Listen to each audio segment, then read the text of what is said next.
अस्सलामुअलैकुम फ्रेंड्स, मैं नौशीन अंसारी आपके साथ शेयर कर रही हूँ रेसिपी बीफ यखनी पुलाव। मैं आपके साथ अपनी ये रेसिपी शेयर करूँ उससे पहले प्लीज़ आप मेरे चैनल को लाइक एंड सब्सक्राइब कर लीजिएगा और साथ बजे इस बेल के आइकन को प्रेस कर दीजिएगा।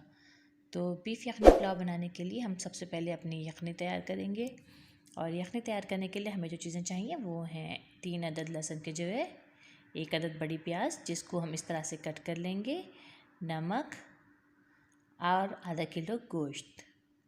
अब हम एक वाइट कपड़ा लेते हैं और उसके अंदर हम लहसुन और प्याज को डालकर इस तरह से पोटली की सूरत में बंद कर देंगे। अब एक पतीले में पानी लेते हैं और उसके अंदर हम अपना गोश्त और ये पोटली को डालकर अच्छे से पका लेंगे। और हमें पानी इतना ऐड करना है कि गोश्त बॉयल होने के बाद इसमें इतना पानी बच जाए यखनी कि इसी से हम अपना सारा पुलाव रेडी कर लें, क्योंकि अब हम पुलाव में और दूसरा पानी नहीं डालेंगे, हम ये यखनी ही यूज़ करेंगे। अब जैसे देखिए मेरा ये जो गोश्त है ये ऑलमोस्ट टेंडर हो चुका है। तो अब जो है मैं इसे एक डिश में साइड पे कर देती हूँ, इसे प्लेट में डिश आउट कर देती हूँ और अपनी यखनी को, हमारी यखनी तैयार है और यखनी का जो है हम अर्क निकाल लेंगे। अब ये हम ले रहे हैं पुलाव बनाने की तैयारी करते हैं। तो उसके अंदर जो चीज़ें चाहिए वो 1 अदद बड़ी प्याज, चॉप्ड ग्रीन चिली, नमक, तमाम गर्म मसाले, आलू बुखारा, आधा किलो चावल, ये हमारा गोश्त है जो हमने टेंडर किया था, और ये आलू, ऑयल और जिंजर गार्लिक पेस्ट।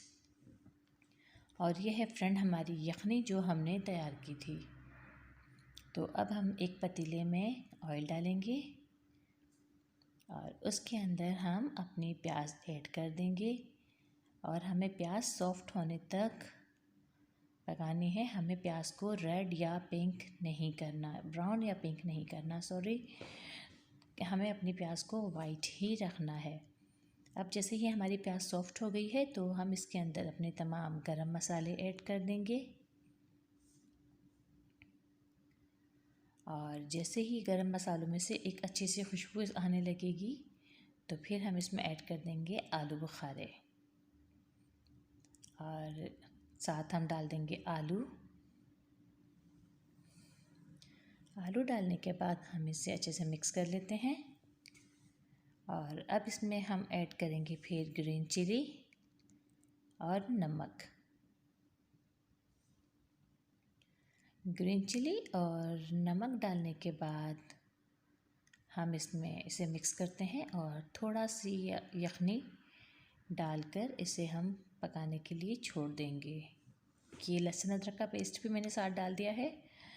तो अब जो है ये देखें मैं इसको अच्छे से मिक्स कर रही हूँ और अब इसमें हम यखनी डालेंगे। जो यखनी हम लोगों ने डाली थी, बनाई है, वो यखनी इसमें डालकर हम इसे पकने के लिए छोड़ देंगे ताकि हमारे जो आलू हैं वो अच्छे से टेंडर हो जाएं, यानी गल जाएं।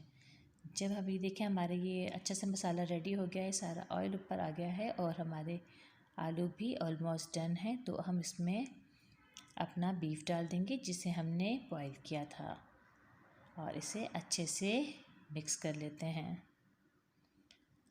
और जब ये देखिए हमने अच्छे से, हमारा ये ग्रेवी मसाला तैयार हो गया है और गोश्त भी पक गया है, तो इसमें हम थोड़ा सा पानी डालकर इसे थोड़ी देर छोड़ देंगे ताकि हमारे जो गोश्त थे इस पर भी मसाले सारे अच्छे से चढ़ जाएं।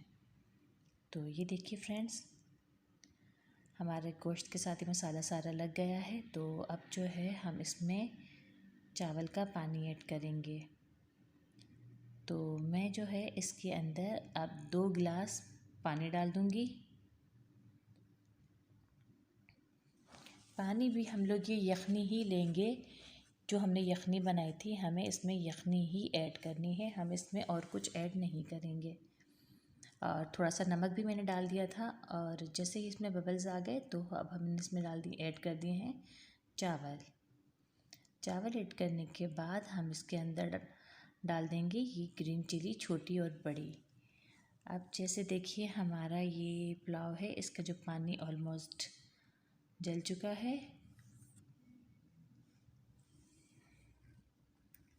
और चावल नज़र आने लगे तो अब हम इसे दम पर लगा देंगे। बिल्कुल हल्की आंच करके हम इसे ढक देंगे और इसे अच्छी तरह से दम लगाने के लिए दम पर छोड़ देंगे। तो अब देखिए फ्रेंड्स, हमारा ये पुलाव बिल्कुल अच्छी तरह से रेडी हो चुका है। तो मैं इसे डिश आउट करके आपको दिखा देती हूँ। तो देखिए फ्रेंड्स, बहुत सिंपल और बहुत इजी रेसिपी है। कोई ज़्यादा इंग्रेडिएंट्स नहीं डले हुए इसमें और ये बहुत ही कोई ज़बरदस्त बनती है। तो प्लीज़ आप इसे ज़रूर बनाइए, ज़रूर ट्राई कीजिए और मेरे साथ अपने फीडबैक शेयर कीजिएगा। अल्लाह हाफ़िज़।